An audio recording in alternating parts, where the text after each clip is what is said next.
com um pouco de preconceito com os remédios que os psiquiatras dão, porque às vezes eu tenho, tipo, amigos meus, que eles vão lá no psiquiatra, ele receita um remédio, e aí eu tenho um amigo que tá, tipo, ele fica letárgico. Não, parece que os remédios estão sugando a energia vital dele, entendeu? E aí eu falo, pô, isso é isso.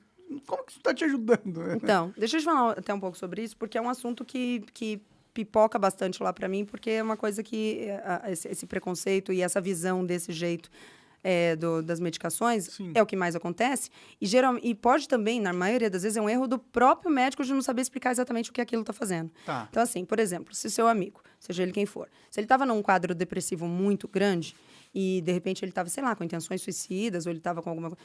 E aí a medicação entra. Ela consegue consertar isso, mas ela deixou ele letárgico.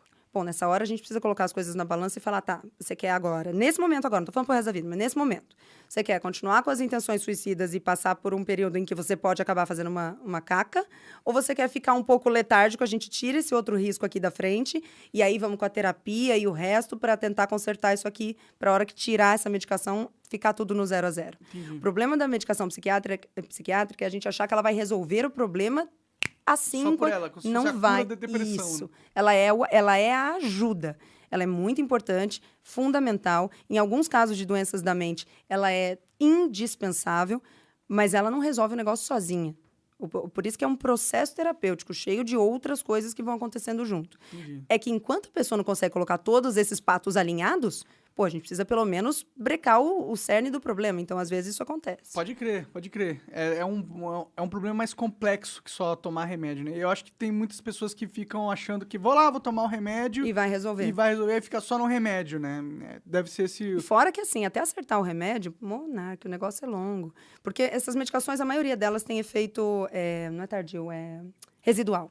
Então, assim, você precisa de umas 2 semanas tomando para começar a ver os efeitos. Tá. Aí, então, você já está 2 semanas tomando, você começou a ver os efeitos, às vezes os colaterais vêm antes, então, enfim, tem que esperar. Entendi. Aí o cara vai lá, te passou uma medicação numa certa dosagem, ele vai agora fazer testes, vai aumentar essa dosagem, vai diminuir, vai trocar a classe da medicação, vai aliar outras junto. Então, às vezes, é um processo de 6 meses até você falar, pronto, encontrei a medicação. É agora que começa a rodar o cronômetro. Pode crer. Mas foram 6 meses, às vezes, disso. E tem vários remédios que talvez não surjam pra você, né? Que não batem bem com a sua fisiologia e tal. Sim, e por isso que é uma coisa que toda vez que alguém me perguntar, o que você tomou, qual que você tomou? Eu falo, cara, essas coisas não se falam porque a pessoa vai achar que é o remédio. Que era aí, não vou tomar isso porque a Lara é tomou... o tal, é esse. Não, não é. É o processo todo e a coisa de aumentando, diminuindo, tentando tratamentos alternativos e tudo mais. O tratamento que eu fiz, e que foi o mais incrível que eu fiz até hoje, que foi agora recentemente, comecei em janeiro, que eu fui fazer fora daqui, tem ele aqui já. Ainda é pouco, ainda é muito caro, mas que foi que puxa, salvou a minha vida, que foi o tratamento com ketamina. Você já ouviu falar? Não. Pô, é muito, muito legal mesmo. É um tratamento que não vai funcionar para absolutamente todo mundo. Mas no meu caso, foi... O que é a ketamina? Assim, a ketamina é um alucinógeno. E as pessoas aqui no Brasil conhecem mais porque a galera usa de forma errada e recreativa em festa. Entendi.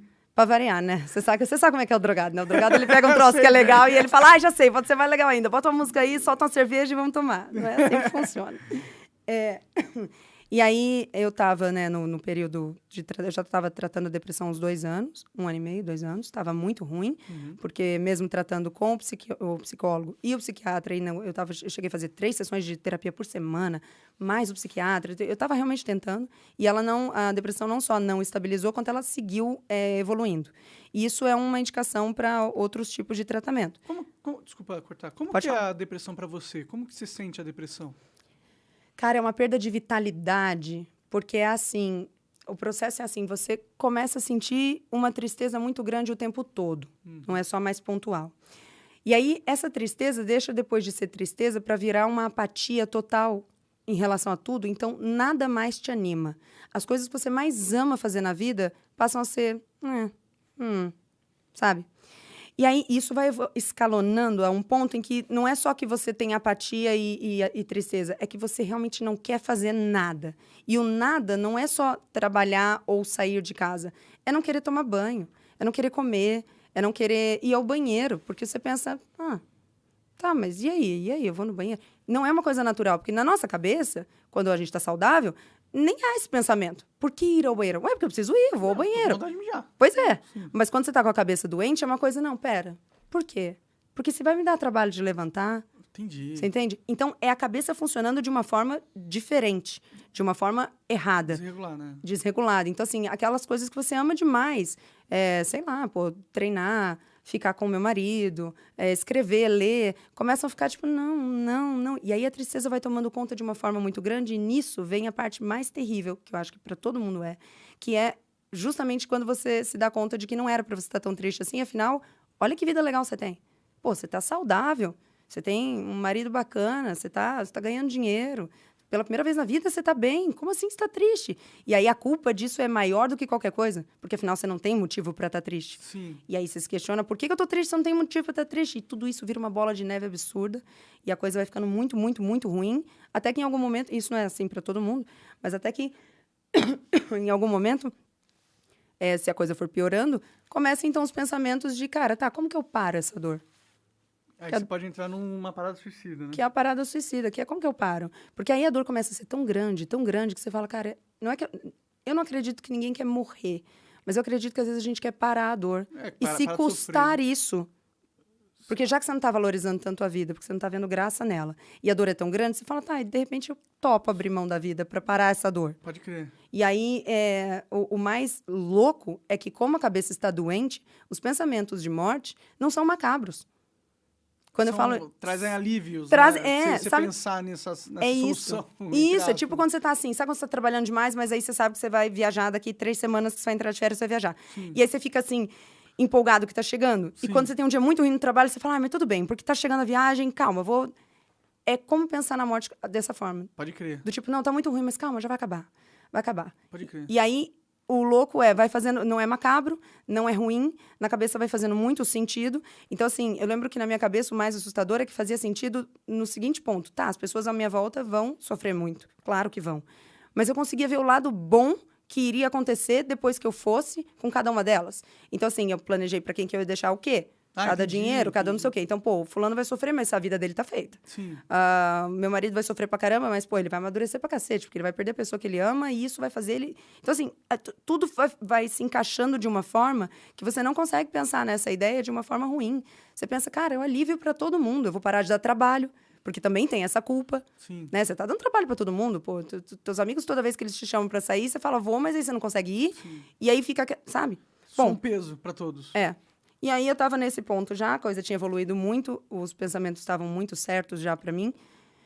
E eu tive uma amiga que fez um trabalho maravilhoso, porque ela me viu nessa situação e ela não foi falar comigo diretamente, ela foi falar com ele, porque ela imaginou que se falasse comigo... A gente já tá tão cansado, né? Que assim, eu não queria mais tentar mais nada. Eu já tava com a viagem programada, entende? Então eu falava, não, cara, deixa, vai acabar já. Relaxa, vai ficar tudo bem, já tá tudo certo. Isso. E ela foi falar com ele, porque o marido dela também já tinha passado por isso da mesma forma. E a gente tem uma história de vida bem parecida, eu e o marido dela. Então ela falou, cara, eu sei o que... E falou com ele. E aí o Neto veio falar comigo. Falou, ela mora fora, né? A Fabi, ela mora em Miami. E lá o tratamento é muito mais... difundido, né? Lá, a maioria dos tratamentos com alucinógenos já estão em fase 3. Pô, é a América, né? O negócio é o ápice, né?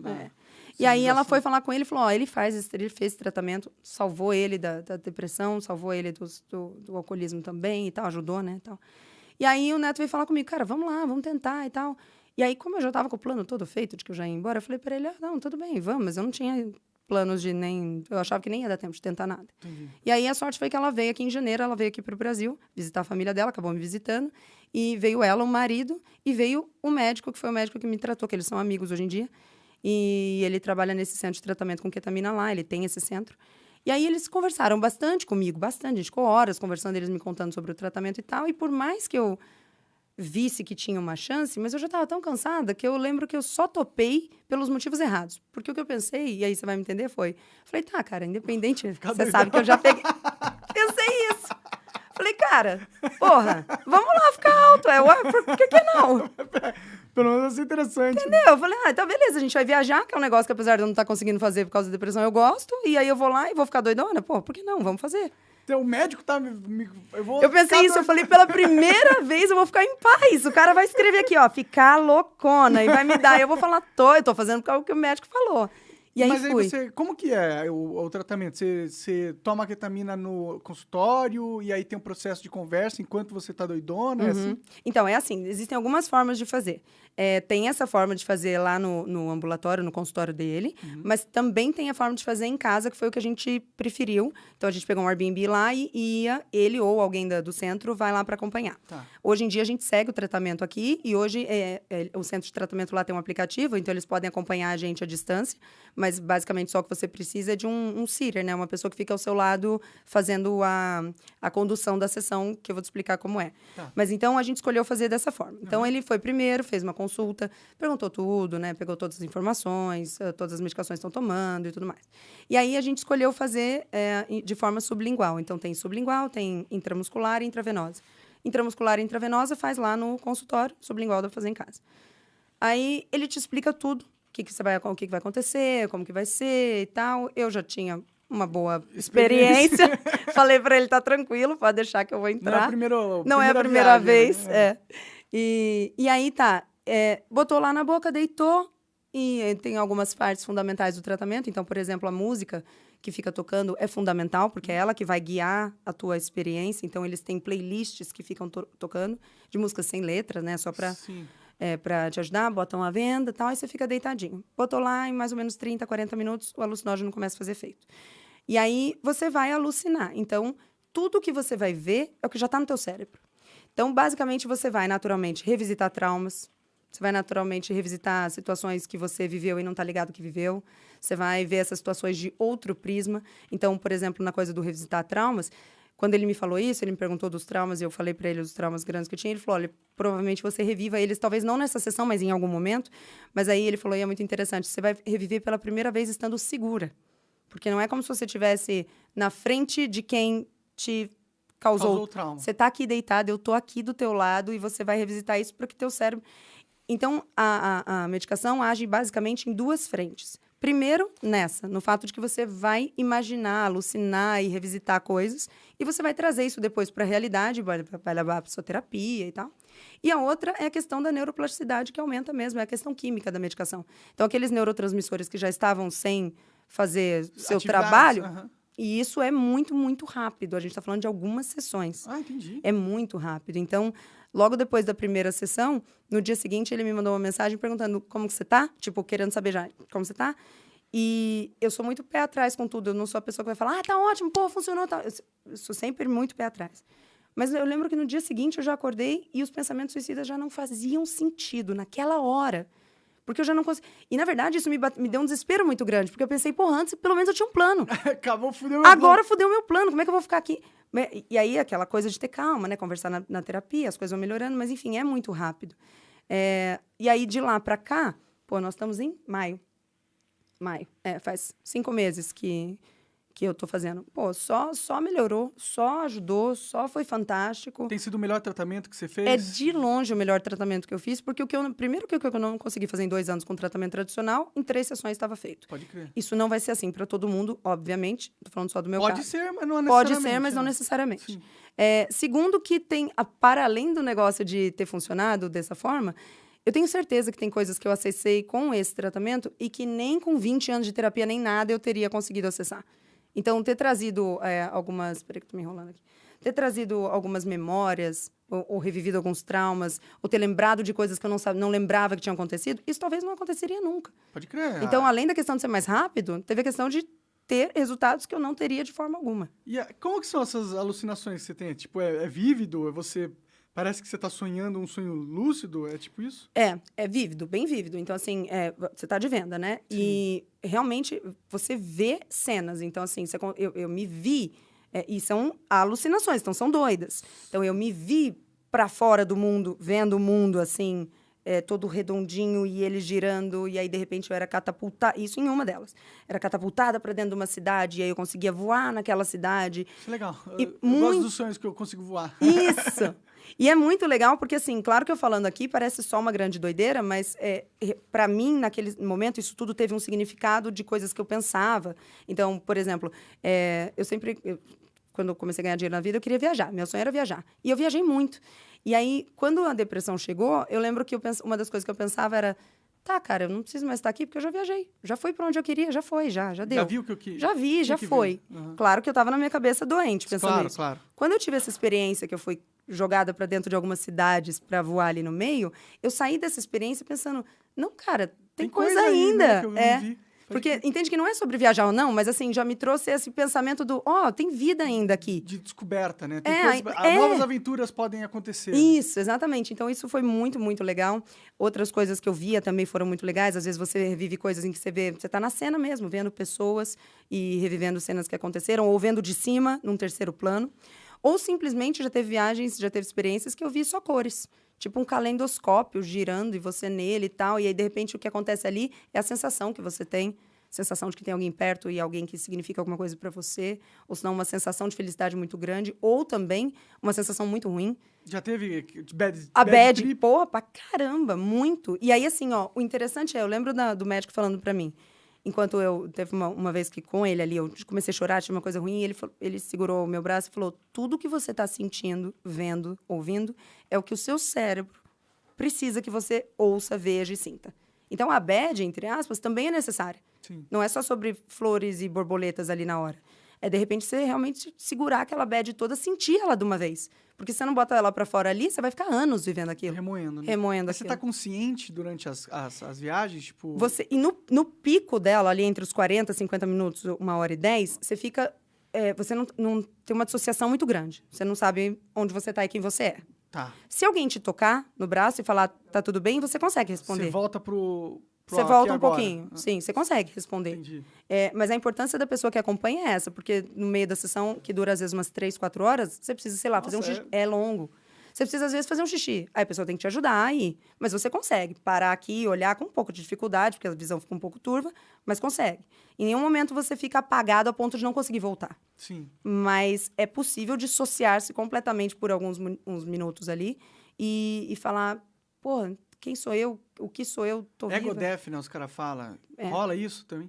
Também. Parece legal pra caramba. Todas as vezes que eu usei droga não foi num ambiente controlado. Deixa eu te dizer isso. Porque daí, eu comento muito isso com o Neto. Depois do tratamento com a ketamina, eu falei pra ele, cara, se eu soubesse tudo que hoje eu sei sobre o manejo desse momento, eu poderia ter tido experiências valiosas nas vezes que eu usei alucinógeno. É porque quando a gente usa alucinógeno, a gente tá no meio da bagunça. Sim. Tá com a galera, tá na festa, tá não sei o quê. Então, por exemplo, se bate uma bad, você não sabe administrar. Difícil. Você só quase morre e jura que nunca mais vai usar. Pode crer. Mas na semana seguinte você tá lá de novo, porque, né, a gente trabalha. E aí tem... Então, assim, hoje, tendo essa experiência com a ketamina, eu digo, olha, não, todas as outras que eu usei, se tivesse sido um ambiente controlado, se eu tivesse com uma intenção, porque cada vez que você vai entrar na experiência, você tá com uma intenção. Então, ele sempre faz. Qual que é a sua intenção hoje? O que você quer trabalhar aí hoje, quando você entrar, para não ser à toa? Dá um exemplo de intenção. Por exemplo, um dia, uma das sessões, eu entrei falando, cara, eu quero parar de tomar tanto remédio. Porque eu ficava letárgica também, então, não sei o quê. Mas eu não estava disposta a abrir mão dos remédios, porque eu não quero a parte ruim. Mas eu falei, cara, eu quero ficar bem. E aí, nessa sessão que eu entrei com esse pensamento... depois, porque daí quando a gente faz, às vezes o Neto deixa filmando para eu ver depois o que eu falei, né, e tal, Deve porque ser você não... É muito. E aí eu me vi falando depois em transe da experiência, dizendo, para parar os remédios eu tenho que aceitar os 10, 15 dias que eu vou ficar lixo, que eu vou ficar bosta. Porque eu tenho essa coisa de não conseguir aceitar que eu tô lenta, que eu não tô produzindo, que eu não tô... Então, na minha experiência ali, o meu próprio cérebro falando comigo, tá, você pode, mas você precisa aceitar que vai... E eu não teria esse insight sozinha. Pode crer. Talvez se tivesse 6 meses de terapia, sei lá. Sim. Mas aí a viagem me deu aquilo na hora. Pode crer. Pô, legal demais, né? Pena que não tá muito difundido ainda no Brasil essas paradas. É pouco. Né? É legal isso? É legal. Não é fácil de conseguir... Alguém que trate nesse sentido? Não, aqui a gente tem poucas pessoas. A gente está no trâmite para conseguir começar a trazer o modelo da New Life, que é o centro de tratamento, a gente vai trazer aqui para o Brasil em algum momento. Legal, tem uma oportunidade de negócio aí, né? Sim, pois é. Não, e é um negócio que, porra... Que ajuda os outros, sou suspeita pra falar, porque, sim, né? você é um garoto da propaganda da parada. Total. Né? E aí, assim, aqui, viu? Porque lá, apesar de também ser mais fechado, porque o esquema é o seguinte, a partir de 1960, médicos ou alguém dessa área que fizesse estudos ainda com alucinógenos era tido como...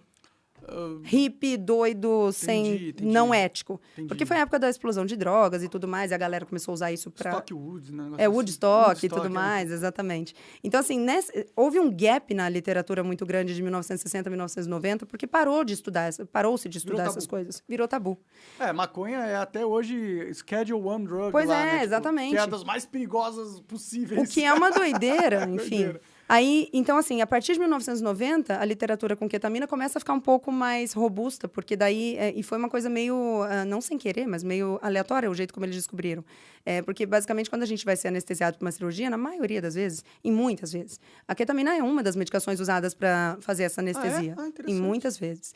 E aí, eles notaram, depois de algumas observações, e foi isso que levantou a hipótese para fazer os estudos, que algumas pessoas que tinham, por exemplo, dor crônica ou intenções suicidas, elas entravam numa cirurgia por qualquer outro motivo e saíam dessa cirurgia com melhoras significativas nesses quadros. E aí esses caras começaram a falar, porra, será que é a ketamina? E passaram a estudar ela dessa forma. Ainda não é uma literatura da forma como a gente quer que ela esteja em algum momento. Farinha, que todo mundo sabe tudo sobre farinha. Sabe? Exatamente, ainda não é isso. Até a literatura diverge bastante. Literatura diverge, não. Ela falta bastante em termos de jeitos de aplicação, então a literatura com intramuscular é muito maior do que com sublingual, que é muito menor, e isso ainda é um caminho a se percorrer, mas a partir de 1990 isso ficou ali, tá, agora vamos olhar. Então, fora daqui, tanto que eles caras podem ter um centro de tratamento gigante disso. E você sabe quem que financia mais essas pesquisas e tal? Porque, naturalmente, né, é mais difícil conseguir isso na academia, né? São esses caras tipo Elon Musk. Mesmo? São esses caras bilionários. Os caras porque são... Do Silicon Valley, desculpa. Isso. São esses caras que financiam geralmente esse tipo de pesquisa. Faz sentido. E faz, porque não é só sobre tratamento. Essas medicações também têm um potencial de expansão, de melhora da percepção. E aí, é claro que tudo isso feito dentro de um ambiente controlado, com o médico, com indicações, não é todo mundo que pode fazer. Tem efeito colateral a ketamina? Poucos, né? Não são. É das que tem menos, né? A náusea na hora, né? A dissociação, mas também na hora. Dá um pouco de náusea? Pode dar. Tanto é que a medicação para náusea a gente toma já antes de entrar na sessão, porque pode dar um pouco, sim. Mas uma vantagem de fazer um negócio com quem sabe o que tá fazendo. Ah, sim, não, porque é todo um protocolo, né? Tipo, tem o jejum que você tem que fazer, tem todas as perguntas que ele vai te fazer antes. Não é uma coisa jogada. Ele fica lá com você às 4, 5 horas de experiência. A hora que você sai da experiência, ele tá lá para colher dados. E aí, no dia seguinte, você acorda, você entra em contato com ele para falar o que... Então, é bonitinho, é arrumadinho, não é... Pô, legal demais, meu. Muito. Legal demais. Eu fiquei até interessado. Acho que se você puder me passar uns contatos aí... Passo, porque vale muito a pena. Quero... Lógico que ele quer, né? Falou que tem droga no meio, né? Eu não esperava nada menos. Não, massa demais. Mas agora...